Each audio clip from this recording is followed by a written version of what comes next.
Today's election day. It's election day. And we need to try to skew the vote.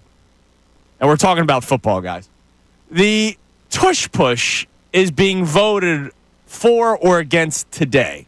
Now, again, in case people don't know the rules, 24 teams need to vote to ban the tush push. Correct. Yeah, 24 teams, because the vote is to ban it, not to keep it. So they need 24 teams to support the hypocrisy coming from Buffalo, the sissiness coming from Green Bay, and the this isn't a football play coming from L.A. with Sean McVay and the Rams. If you need more of a reason to dislike the boy genius, he's now coming up with the this is not a football play rhetoric that we've been hearing for a couple of years now, even though, to me, football's physicality, and that's what the tush push is. I think he used some of Connor's torpedo bat logic yesterday. Okay. We'll hear it later. All right, we will play it for you. I think he used some of the logic. Doesn't like how it looks. Doesn't like how it looks. It's ridiculous. Anyways, that's crazy. Yesterday, before we left here, when we did our promo, you wanted to talk about how the Eagles are becoming the team that people want to be. But Johnny, yes, because I have a great tweet that I can't wait to read from you from a former divisional player on the biggest rival of the Philadelphia Eagles. But it's not just people want to be the Eagles. Johnny, people want to take away from the Eagles. Yeah, they do, because this is, I swear to you, this is exactly what I've always wanted. I've always wanted to root for a team like the Eagles are right now. And if you told me a year ago that this is where we'd be sitting, I would have been so happy and so proud. Absolutely. Because to have the entire sports world talking about the tush push, to having, I think, 14 coaches or whatever it was go on the record yesterday about their thoughts on the tush push. The Eagles, everyone is obsessed with them. Now, we are obsessed with them in this business 24/7 in this town. Hell yeah, man. But the entire league is obsessed with them, and that makes me so happy. It gets me so excited because I've always wanted to root for that team. Yeah. Because I don't think the Eagles are villains yet.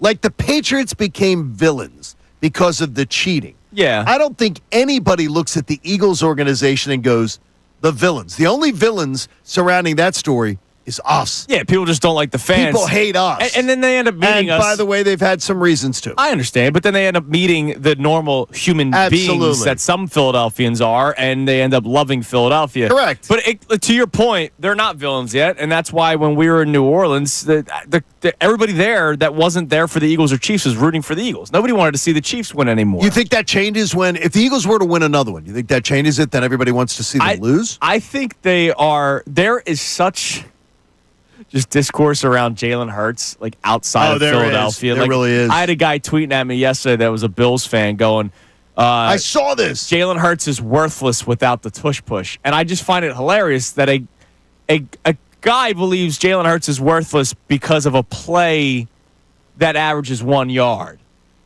Like imagine that. The Super Bowl winning, the Super Bowl MVP would be worthless without a play that averaged 1 yard. And by the way, his performance in the Super Bowl had nothing to do with the tush push. Did they even run it all that much in the Super Bowl? I don't really remember them running the tush push. Well, they did it for the first touchdown because Jahan Dotson went out on the half-yard line. Right, and then Chris Jones lined it up sideways and hurt his neck. Tried to hurt his neck. All right, no. I think he pretended to hurt his neck. Yeah, probably to try to push this propaganda. Exactly. So I'm with you, John, and I would love to talk to the people about this today at 610-632-0975. You and I have had this conversation before. We like it when the Phillies, Eagles, Sixers, Flyers are the favorites in a game. Yes. I don't need to be the hungry dogs run faster. I don't need to be Rocky. I don't need to be Rocky. Again, a movie that came out when I was in 4th grade. Look, I love it. I can't wait to show it to Coop one day. I understand, but it doesn't have to be our end-all, be-all, but everything we are is a city. Yeah, I want to look down upon other cities. We're a major market, right? Like, that's the crazy thing. We are a major market, and we act like little brother all the time.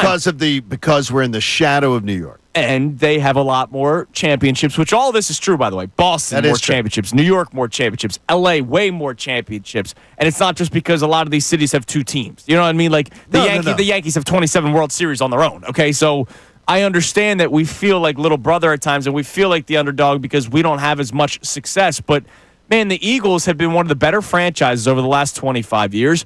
The Phillies, we talk about them as if they stink, and they're going to be one of the top 5 baseball teams in Major League Baseball this year. Yeah, don't say we with that. Yeah, we try to, not us, try to change not that. You and I. Yeah. But do people like it when not just being the talk of the town, but for good reason, for reasons like this, that a play is so dominant that they are coming up with nonsensical reasoning, incorrect reasoning, bringing up health and safety issues, which zero documented injuries based off of this play. Yeah, there's nothing to back that up. I love it. There's I nothing love to back that it up. we are the I don't want to say the villain, to your point, because it's not there yet, but I like when my teams are causing issues across the rest of the league just because of the pure dominance of the teams. I consider us the protagonist, not the antagonist. Yeah. I consider us we're the lead story. We are front and center. We were 2.5 minutes on Sports Center last night.